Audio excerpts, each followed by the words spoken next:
What's up, guys? It's your girl Taylor and welcome to Taylor Winbush TV. Alright guys, so the first thing that we're going to do is we're going to go over the material that we need to have the perfect brow.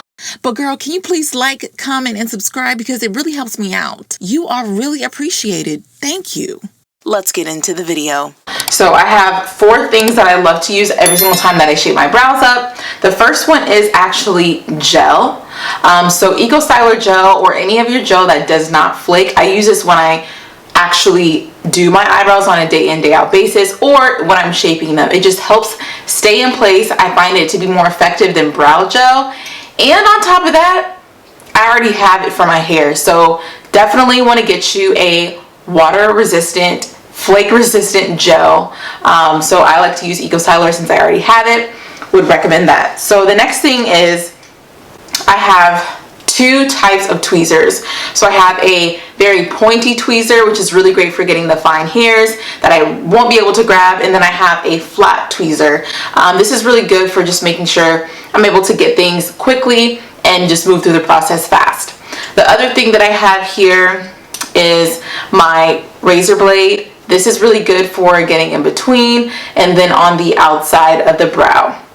And last but certainly not least, I have my favorite brow pencil. This is the Brow Stylist Definer Pencil by L'Oreal. This is my tried and true most favorite brow pencil ever. And I have it in the color dark brunette. I love this because it comes with a spoolie and it's very easy to manipulate and it's very difficult to make mistakes with this pencil because it's not smudgy, if that makes sense. Okay, so let's get into the tutorial. Okay, girl, so the first thing that you're going to do is grab your spoolie and brush out your eyebrows. It's super simple, but you want to make sure that you have them perfectly brushed out because this is going to really make or break the brow shape. The next thing that I'm going to do is take my gel and I'm going to set my brows with the gel. I like to put it on the back of my hand for easier application. And then I'm just going to go in and really manipulate the hairs on my brows. As you can see, I don't trim my brows because I like to use my hair to fill in the sparse areas, which gives it that natural look, which we'll get into in a different tutorial when I talk about how to actually fill in the eyebrows. So the next thing that we're going to do is take our eyebrow pencil and actually outline the bottom of our eyebrow.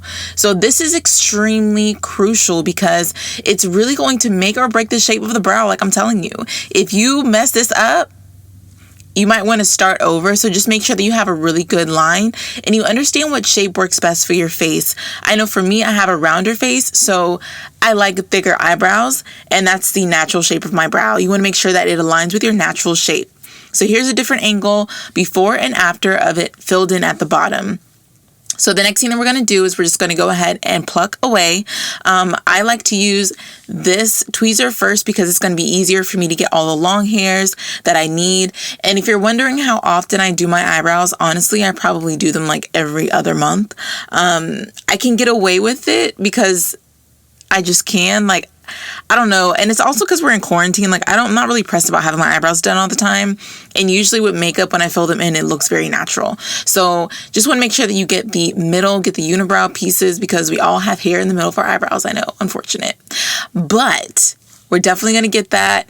Just really make sure that I'm plucking with that, the flat tweezer to get all the longer hairs. And then now that I'm going to get the pointy y'all, I can't even talk. Now I'm going to get the pointy tweezer and get the really small hairs. This is going to be really good for the hairs that you can't really reach, the hairs that are very thin, they're not as coarse, or they're extremely short. So this is very precise manipulation. Now this razor, I'm going to need y'all to be careful because I've seen too many times where the eyebrow has been really removed from the face. So be very careful about this. Don't get too close.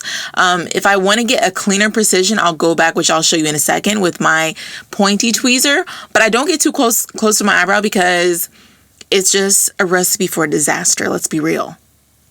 So just want to clean that up at the top. And like I mentioned before, I'm going to go back in with the pointy tweezer and the thick tweezer here first and just get the hairs that really don't make sense.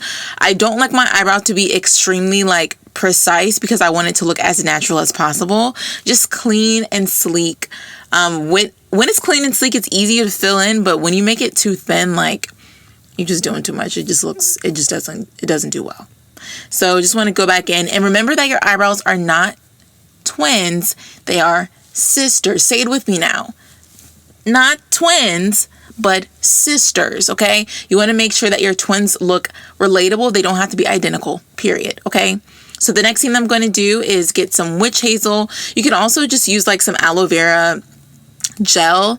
I have very sensitive skin, so I want to make sure that I'm able to avoid, even though I'm not using wax, sometimes I'll still get bumps from plucking my eyebrows, believe it or not. So I like to go back in with the witch hazel to clean up the eyebrow pencil, and then also to soothe my skin. And then now I'm going to go back in with my eyebrow spoolie and brush my eyebrows back out. And this is also the time where I will reset my eyebrow with gel.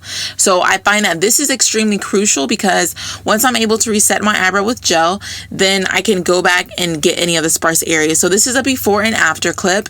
And as you can see, very clean, very sleek, straight to the point, very easy. I usually take about 10 minutes to do this process.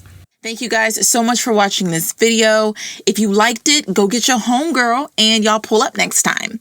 And don't forget to like, comment, and subscribe so more people can see this content. Until next time, peace.